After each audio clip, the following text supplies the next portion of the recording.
Hi friends, welcome to our channel. నిన్నటి క్లాస్లో మనం కిర్చాఫ్ లాస్లో మనం ఈక్వేషన్స్ అనేది ఎలా రాయాలనేది తెలుసుకున్నాం కదండి.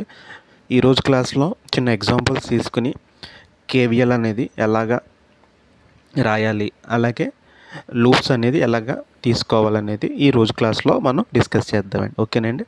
ఫస్ట్ ఆఫ్ ఆల్ మనం ఏంటంటే చిన్న సర్క్యూట్ తీసుకుని అది కేవీఎల్ ఈక్వేషన్స్ అనేది ఎలా రాయాలి, ఓకేనా, అసలు కేవీఎల్ అనేది ఎప్పుడు యూజ్ చేయాలి, ఓమ్స్ లా అనేది ఎప్పుడు యూజ్ చేయాలి అనేది ఈరోజు క్లాస్లో మనం బ్రీఫ్గా డిస్కస్ చేసుకుందామండి. ఓకేనండి.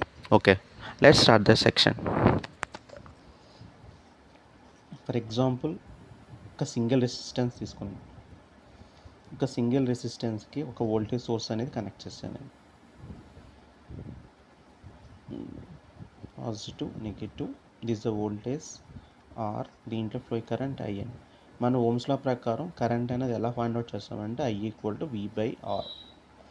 ఓకేనండి. మనం ఎలా ఫైండ్ అవుట్ చేస్తామంటే కరెంట్ అనేది ఎలా వస్తుందంటే ఓమ్స్ లా ప్రకారం I = V/R వేస్తే వచ్చేస్తుంది. ఓకేనా.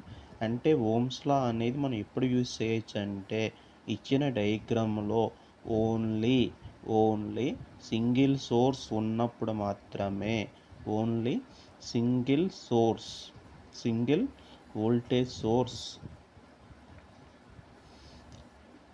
ఉన్నప్పుడు మాత్రమే ఇక్కడ మనం ఓమ్స్ లా అనేది అప్లై చేయాలండి. ఓకేనండి. ఫర్ ఎగ్జాంపుల్, మీకు కొంతమంది డౌట్ వస్తుంది, సార్ అంటే ఓన్లీ సింగిల్ వోల్టేజ్ సోర్స్ ఉన్నప్పుడే ఓమ్స్ లా అప్లై చేయాలండి, కేవీఎల్ అనేది అప్లై చేయకూడదా? ఓకే అండి. సింగిల్ సోర్స్ ఉన్నప్పుడు కూడా మనం కేవీఎల్ అనేది అప్లై చేయొచ్చు. అది ఎలాగో ఇప్పుడు నేను చెప్తానండి. ఓకేనండి. సేమ్ ఇదే డయాగ్రామ్ మనం తీసుకుందామండి. ఇప్పుడు ప్యూర్ రెసిస్టెన్స్ ఆర్, దీనికి అక్రాస్గా ఒక వోల్టేజ్ సోర్స్ అనేది కనెక్ట్ చేశాను. ఓకేనండి. ఫర్ ఎగ్జాంపుల్, నేను ఒక లూప్ డైరెక్షన్ నేను ఎజ్యూమ్ చేసుకుంటున్నాను. ఇది క్లాక్ వైజ్ డైరెక్షన్ అండి. ఓకేనా. This the positive terminal, this the negative terminal. ఇప్పుడు వోల్టేజ్ V అండి. దీంట్లో ఫ్లో కరెంట్ I. ఎస్టర్డే క్లాస్లో 2 డెఫినిషన్ చెప్పుకున్నాం కదండి, ఒక కేవీఎల్ ఈక్వేషన్ అది ఎలా రాయాలి ఏంటి అనేది. అంటే ఇక్కడ లూప్ డైరెక్షన్ మనం దేని కింద ఎజ్యూమ్ చేసుకున్నామంటే క్లాక్ వైజ్ డైరెక్షన్ కింద ఎజ్యూమ్ చేసుకున్నాం. ఓకేనండి. దీంట్లో ఫ్లో కరెంట్ I అండి.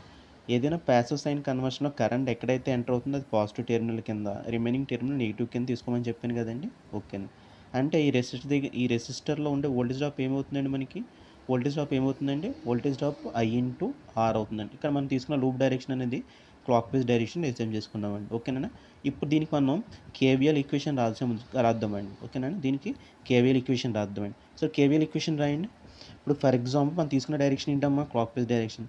మనం ఎక్కడి నుంచి క్లాక్ వైజ్ డైరెక్షన్ తీసుకునేటప్పుడు మనకి ఏ పోలారిటీ ఫస్ట్ వస్తుంది, పాజిటివ్ ఫస్ట్ వచ్చింది కాబట్టి +IR. అంటే మనం తీసుకునే లూప్ డైరెక్షన్లో వోల్టేజ్ సోర్స్ అండి. ఇక్కడ వోల్టేజ్ సోర్స్ ఉన్నప్పుడు మీకు ఇంకో ఇంపార్టెంట్ పాయింట్ చెప్పానండి. వోల్టేజ్ సోర్స్ దగ్గర ఇండిపెండెంట్ ఆఫ్ కరెంట్ డైరెక్షన్, ఇక్కడ కరెంట్ డైరెక్షన్తో సంబంధం లేదు. అంటే మనం తీసుకునే లూప్ డైరెక్షన్లో కరెంట్ డైరెక్షన్తో సంబంధం లేదు. వోల్టేజ్ సోర్స్ దగ్గర మనం ఇక్కడ ఇంపార్టెంట్ అబ్జర్వేషన్ ఏంటంటే కరెంట్ డైరెక్షన్ ఏదైతే ఉందో కరెంట్ డైరెక్షన్ అనేది ఇండిపెండెంట్ ఆఫ్ కరెంట్ డైరెక్షన్ అనేది పట్టించుకునే అవసరం లేదండి. ఓకేనా. మనం తీసుకునే డైరెక్షన్లో పొలారిటీస్ మాత్రమే ఇండికేట్ చేయాలి. అంటే మనం తీసుకునే లూప్ డైరెక్షన్లో ఏ టెర్మినల్ వచ్చిందండి, ఫస్ట్ మనకి నెగిటివ్ టెర్మినల్ వచ్చిందంటే నెగిటివ్ వీకెన్ తీసుకుందామండి. అంటే ఏదైనా క్లోజ్ లూప్లో ఉన్న voltage drops and also EMFs రెండు దేనికి సమానం అవ్వాలండి, =0కి సమానం అవ్వాలండి. ఓకేనా. మనకేంటి +IR =-V అనేది గట్ సైడ్ వెళ్ళేసరికి ఏమవుతుందండి, V అవుతుందండి. ఓకేనండి. ఇప్పుడు మనం దీన్ని ఎలా రాసుకోవచ్చండి, I కావాలంటే I = V/R అండి. ఓకేనండి. చూసారా, యాక్చువల్లీ ఓమ్స్ లా ప్రకారం I = V/R ఎలాగైతే తీసుకున్నామో అంటే కేవీఎల్ యూజ్ చేసి కూడా సింగిల్ సోర్స్ అనేది అప్లై చేసింది. కానీ ఏంటంటే సింపుల్గా సింగిల్ సోర్స్ ఉన్నప్పుడు డైరెక్ట్గా మనం కేవీఎల్ కన్నా ఓమ్స్ లాయే నేను సజెస్ట్ చేస్తానండి. ఓకేనా. అంటే ఇప్పుడు కేవీఎల్ అనేది ఎప్పుడు యూజ్ చేయాలండి, కేవీఎల్ అనేది కంపల్సరీ 2 వోల్టేజ్ సోర్స్ ఉన్నప్పుడు మాత్రమే మనం కేవీఎల్ యూజ్ చేయాలి. ఓకేనా. 2 కాదండి, 2 కన్నా అంతకన్నా ఎక్కువ ఉన్నప్పుడు మాత్రమే మనం ఇక్కడ కేవీఎల్ అనేది యూజ్ చేయాలి. ఓకేనండి. This is the very important point అండి. ఓకేనండి.